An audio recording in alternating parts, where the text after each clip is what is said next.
So, this presentation is going to be about my project. I'm gonna start by talking about why I choose this project, my project itself, how does it work, and the potential behind the idea. So, why this project? Um, it's because cancer is more than a physical disease.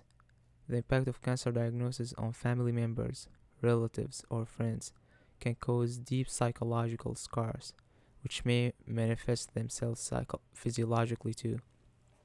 Despite the fact that hundreds of thousands of researchers are studying cancer and trying to find ways to counteract it, it may take a long time before survivality rates get higher for all cancers. While this is happening, the lives of many families will be changed forever, and they may lose their beloved ones. The prevalence of cancer in the world, and in Canada in particular, is a huge problem, and the mental and emotional burden it brings to families is so profound. Cancer in Canada is changing the life of 1,617 new families every day, and it's putting them under tremendous pressure that can prolong for years. The impact of cancer diagnosis or death due to cancer can be minimized immensely if those events were anticipated and worked upon ahead of time. Proactive coping is one of the tools that can be utilized and taught in universities to students to better prepare them for life and what life can bring. Proactive coping, amongst many other coping mechanisms, are thoughts patterns that can minimize the impact of any tragedy, including cancer, and they can make our life much more comfortable. This is not only relevant to students or young adults, but it can be taught to people who are much older or people who are starting a family. Being prepared to the fact that things may go wrong is crucial to minimize the mental burden and ensures mental well-being. WeSpark Health Institute has made a resource hub that is intended to provide resources to help support the cancer community, their families, and caregivers. The hub has a tremendous amount of resources that can be utilized to educate and empower those who are affected by or caring for a person with cancer or any life-altering diagnosis to achieve a better quality of life. Although the resource hub covers many aspects of supporting mental well-being, there are still some gaps that need to be filled, and this is where my project comes into play.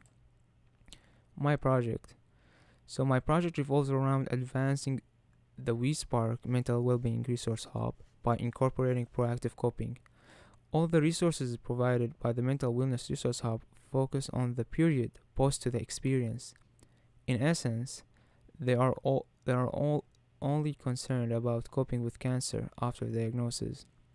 This is by no means unimportant, but being proactive and anticipating the outcome or the occurrence of this disease and preparing yourself to its consequences can be a game changer when it comes to your reaction to cancer.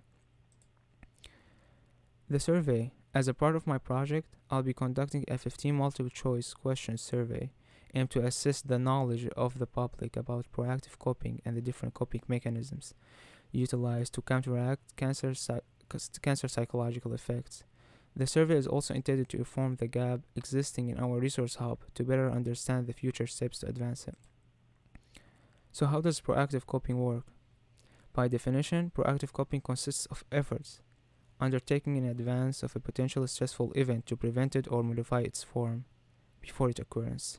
A subdivision of proactive coping is anticipatory coping, which involves preparation for the stressful consequences of an upcoming event whose occurrence is likely or certain.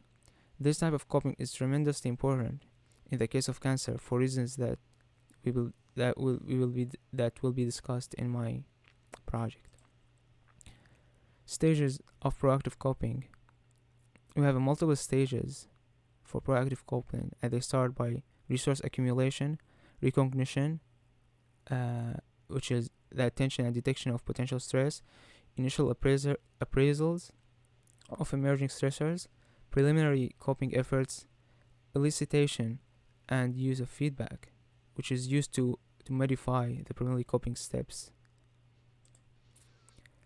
Finally, the potential of my project. Proactive coping has several important potential benefits. First, it may minimize the degree of stress experienced during a stressful encounter, for example, cancer diagnosis.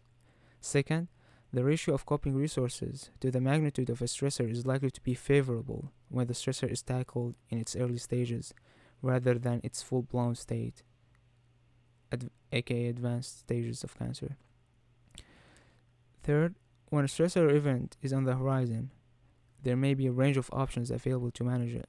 After the stressor has occurred or has developed, options may be constrained. Thank you.